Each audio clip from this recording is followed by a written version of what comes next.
donc Louise Coyos, donc j'ai 27 ans, donc je suis joueuse de l'équipe de France de front tennis féminin en pelote basque. Dans la vie, sinon, je suis enseignante de PS. Cette année, je suis responsable de la section sportive pelote du lycée Cassin. Et par ailleurs, je suis également sélectionneuse du coup, des moins de 22, donc espoir en front tennis féminin, et entraîneur également dans mon club de base à Montguer. Alors j'ai commencé le front tennis à l'âge de 7 ans. Du coup, j'avais jamais fait de sport de raquette avant. Donc j'ai commencé dans mon club formateur de base de Montguer. Et voilà, donc j'ai assez vite accroché. Donc du coup, ça va faire 20 ans que je fais du front tennis. Donc j'ai intégré justement la section sport-études pelote du lycée Cassin. J'ai pu accéder du coup au statut de sportif de haut niveau espoir à l'âge de 15 ans. Et suite à ça, j'ai pu participer à ma première compétition internationale en espoir. Donc c'était en 2011 au Mexique, à Guadalajara. Et voilà, donc là j'ai eu ma première médaille du coup sur le podium, donc médaille de bronze avec mes partenaires. Donc ça c'était ma première expérience internationale. Et ensuite j'ai continué donc en catégorie senior, donc Coupe du Monde 2013 au Hayan en France. Championnat du monde du Mexique à Sinacantepec en 2014.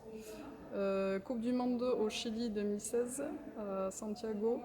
Et la dernière en date du coup, donc les championnats du monde absoluto de 2018 à Barcelone, où on a pu avoir la médaille d'argent. Donc c'était une première pour le front tennis féminin en France. Là, donc, depuis la catégorie senior, donc, en fonction de la période par rapport aux compétitions internationales, donc, les mois avant, on intensifie, donc on est à 5 ou 6 entraînements par semaine, donc quasiment un entraînement par jour. Et là, ce que j'ai le plus accentué ces dernières années, c'est les entraînements techniques, donc vraiment la partie technique, la maîtrise. Et voilà, donc c'est des entraînements de 2 heures en moyenne, surtout pour le technique. Et après, pour les entraînements physiques, ça varie. Donc ça peut être voilà, entraînement de fond, de course, plutôt travail d'appui, préparation physique, musculation. Voilà.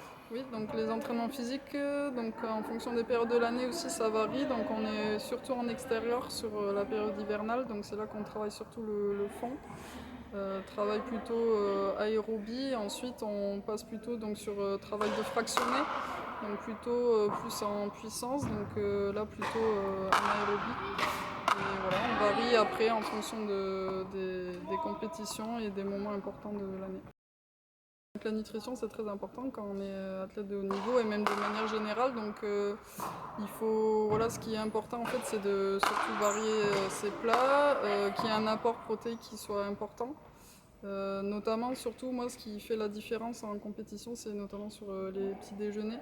Donc le matin, donc voilà, vraiment au niveau des protéines, que ça soit bien important. Et ensuite, après, ben, voilà, beaucoup varier, donc les féculents, les fibres, beaucoup de fibres. Et après aussi, ce qui est un facteur de la performance, c'est l'hydratation.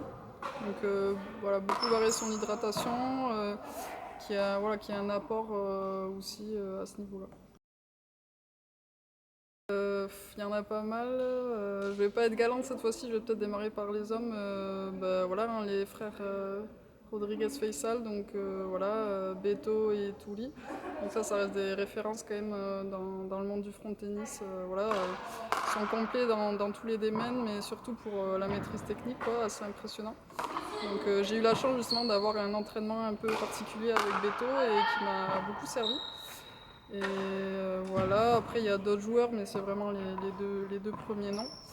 Et chez les féminines, il y en a plusieurs. Chez les joueuses espagnoles, j'aime beaucoup Elena Medina Aguyo. Et ensuite, au niveau mexicain, donc la référence c'est Lupita, donc Guadalupe Hernandez. Et voilà, moi je me suis beaucoup inspirée d'elle. Donc ce qui était marrant, c'est que c'était un petit peu mon idole quand j'étais petite, puis maintenant c'est mon adversaire principal. Donc à la fois je l'admire, je la respecte, puis en même temps voilà, j'essaye de m'entraîner voilà, dur pour faire en sorte d'essayer d'être numéro 1 mondial. Le front tennis en fait c'est un sport voilà, qui est très complet. Il y a beaucoup de qualités, que ce soit physique, humaine, ça travaille la communication, donc il y a une partie individuelle et à la fois une partie collective, donc ça c'est quand même assez intéressant. À ce niveau-là, c'est pas cloisonné, c'est pas réservé qu'à certaines personnes, c'est accessible à tous. Donc qu'on ait ou pas des bases en sport de raquette, on peut très vite s'adapter. Enfin, la preuve, moi j'ai jamais fait de sport de raquette avant le tennis et je me suis adaptée, donc tout le monde peut faire. C'est très convivial, c'est très impressionnant aussi. Il y a une partie technique qui peut paraître compliquée à la base, mais voilà, dès qu'on a passé le cap, après on s'épanouit vachement. Et voilà, c'est un sport très agréable et très beau à voir aussi, je trouve. Du coup, je vous invite tous du coup à pratiquer le front tennis. Donc, c'est très accessible. Il suffit que vous vous renseigniez du coup au club le plus proche de chez vous. Donc, si vous n'avez pas de club au plus proche, vous pouvez contacter du coup la fédération de votre pays ou la fédération internationale. Il y a aussi beaucoup d'associations qui permettent le développement de la pelote basque et du front tennis notamment. Donc en France, par exemple, il y a l'association Pelote Génération Front Tennis qui a démarré depuis 2 ans et qui fait un travail à ce niveau-là. Donc voilà, je vous encourage à vous manifester et surtout à prendre plaisir en pratiquant la pelote.